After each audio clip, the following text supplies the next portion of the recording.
मेरा नाम देविका है और ये मेरा रियल नेम नहीं है। इस पर्टिकुलर वीडियो के लिए हमने अपना ये नाम चेंज किया है। और मेरे साथ जो हुआ, मैं उसकी मदद की गुहार लगा रही हूँ 100 करोड़ लोगों से।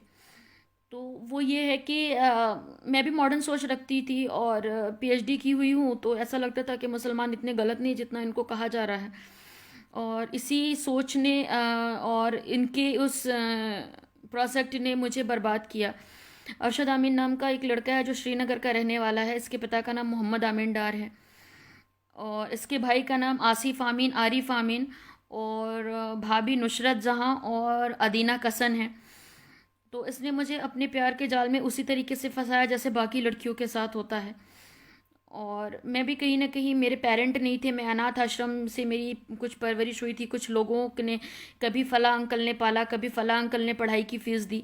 इस तरह से कर कर के मेरी पढ़ाई पूरी हुई थी।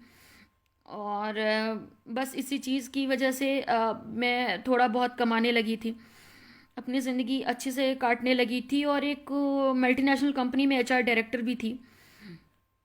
और ठीक है, चीज़ें चलती चली गई, प्यार का नाटक ये सब होता गया। हमें भी उसने प्यार के जाल में फंसाया। ये हिंदू नाम से मुझे मिला था और ये हिंदू नाम से ही मेरे साथ इसने नाइट स्टे किया था होटल ज्योति में, इलाहाबाद में। ये मुझे उसी दिन पता चला था कि ये मुस्लिम है, क्योंकि उसकी कुछ गतिविधियां मैंने देखी थी जो मुस्लिमों में होती हैं। तो हमारे बीच थोड़ा बहस हुआ। तो फिर हो गया, वो बातें भी आई गई हो गई कि चलो रहने दो ये वो। और इस्लाम का कहीं ना कहीं मीनिंग ये हो जाता है कि इस्लाम सबके लिए पीस चाहता है, जैसा ही इसने मुझे बताया। तो इसकी इन्हीं सारी हरकतों से मैं फंसती चली गई। और पिछले 1 साल पहले इसने मेरे से शादी की थी, निकाह पढ़वाया अपने घर में बुला करके। इसकी बहन तबस्सुम के यहाँ, जिसको जीजी कहते हैं, ये एआईजी ऑफिस में जॉब करती थी और 2018 में अप्रैल में ही इन्होंने नौकरी छोड़ी है। और इनका बिजनेस है कपड़ों का। और जिसने निकाह पढ़ा उसका नाम है जाडू साहब, बोलते हैं, टीआरसी कश्मीर श्रीनगर में रहता है। और इसने मुझे होटल एशियन पार्क में स्टे कराया। इसकी कज़न थी जिसका नाम सना था, और इसका एक भाई है जिसका नाम इसका कज़न भाई है जिसका नाम एहसान था। ये सब लोग इस केस में शामिल हैं। जो मेरे साथ हुआ वो कोई मनोस्थिति पहले से ही बनाई गई थी। ये प्री प्लान इनका प्रोग्राम था जिसमें मेरे को सेट किया गया इस एजेंडे में। और इसने निकाह किया और इसके बाद ही मुझे ये दिल्ली लेके आया। दिल्ली में इसने मेरा शादी का रजिस्ट्रेशन करवाया 3 कश्मीरी दोस्तों के साथ मिलके, स्पेशल हिंदू मैरिज एक्ट के थ्रू, जो 1 घंटे में ही मुझे सर्टिफिकेट दे दिया गया, 45 मिनट्स में सरिता मैडम ने दिया। और जो एडवोकेट हैं, एडवोकेट भवनेश। और ठीक है, उसके बाद ये मुझे वहाँ पे ले गया इथोपिया में, एडिस अबाबा। वहाँ पर इसने ले जा कर के मेरा रेप करवाया 2 लोगों से जो भारतीय मूल के रहने वाले नहीं थे। इसके बाद ये जिस घर में रहता था वहाँ लेके गया। वहाँ पर अनजान लोगों का आना जाना था। मैं मानसिक रूप से बहुत प्रताड़ित हो रही थी और बस चल ही रहा था ये। और एक दिन मुझे बाहर निकली मैं, ये अपने कॉलेज यूनिवर्सिटी गया हुआ था, तो मैं वहाँ पे बाहर निकली कुछ सामान लेने के लिए। कोयला, वहाँ पे मूलतः लोग बेसिकली कोयले में खाना बनाते हैं। वो काफ़ी ट्राइबल और रिमोट एरिया था। तो मुझे वहाँ पर पता चलता है कि मुझे तो बेचा जा रहा है 3.5 लाख बेर में।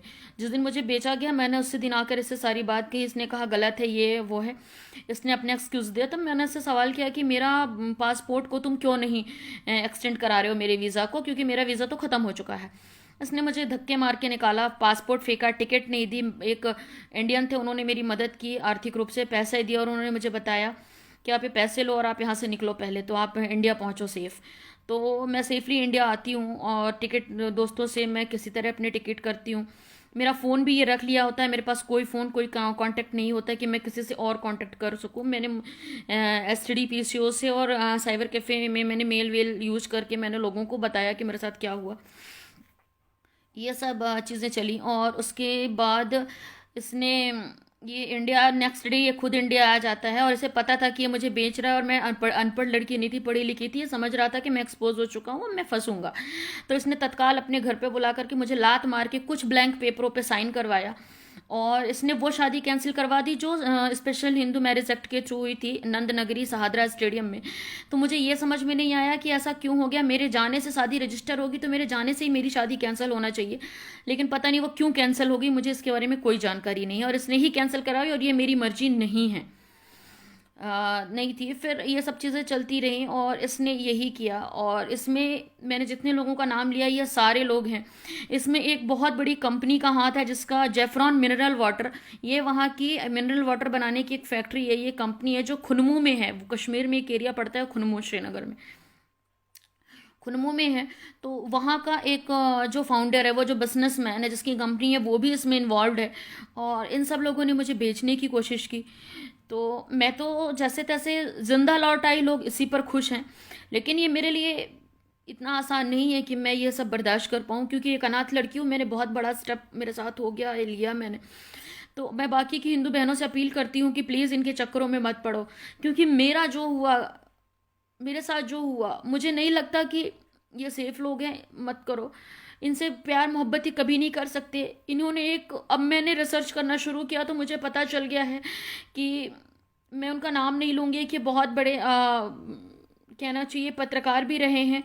और इन्होंने बहुत सारी चीज़ें कही है। मैं अब इनकी बात सुनती हूँ तो समझ में आता है कि इन्होंने जिहाद, अब इन्होंने हम हिंदुओं को मारने के लिए, हमारी बहन बेटियों की इज्जत को लूटने के लिए अब ये तलवार का सहारा नहीं लेंगे। अब ये हमारा सहारा ले रहे हैं, हमारी कोख का सहारा ले रहे हैं, हमसे बच्चे पैदा करवा के हमें मार रहे हैं। तो अब मैं यही चाहती हूँ मेरी हिंदू बहनों से कि प्लीज़ इनसे दूर रहो। और महाराष्ट्र में जो 50 लड़कियों ने शादी के लिए एप्लीकेशन दी है और जिनको डेट आई है, मैं उनसे भी रिक्वेस्ट करती हूँ कि मेरी आवाज़ अगर वो पहुँचे कि मेरी बहनों उनसे दूर रहो। मेरा तो कोई नहीं था, तो शायद कहीं ना कहीं इस गलती की वजह से मैं इसके जाल में फंस गई। पर तुम्हारे पास तो माता पिता सब होंगे, अगर नहीं है तो किसी इतने सारे ऑर्गेनाइजेशंस अभी हैं जो सामने आ रहे हैं, तो आप उनसे मदद लीजिए। लेकिन इनके चक्कर में मत पड़िए, ज़िंदगी ये नर्क बना देंगे। और मैं सरकार से कहती हूँ कि मुझे न्याय दिलाया जाए, इसके खिलाफ FIR और ये जल्द से जल्द अरेस्ट होना चाहिए। क्योंकि मेरे साथ जो हुआ, ना जानिए कितनी और लड़कियों के साथ किया है। शायद एक लड़की और है जो डर की वजह से बाहर नहीं आ रही है, वो भी इसी लड़के का शिकार हुई है, अरशद आमीन के। ये अपने प्रोफेशन से ये प्रोफेसर है। और बस मैं यही कहना चाहती हूँ अपने सरकार से कि मेरी मदद की जाए। मेरे साथ जो हुआ उसके लिए मुझे इंसाफ चाहिए।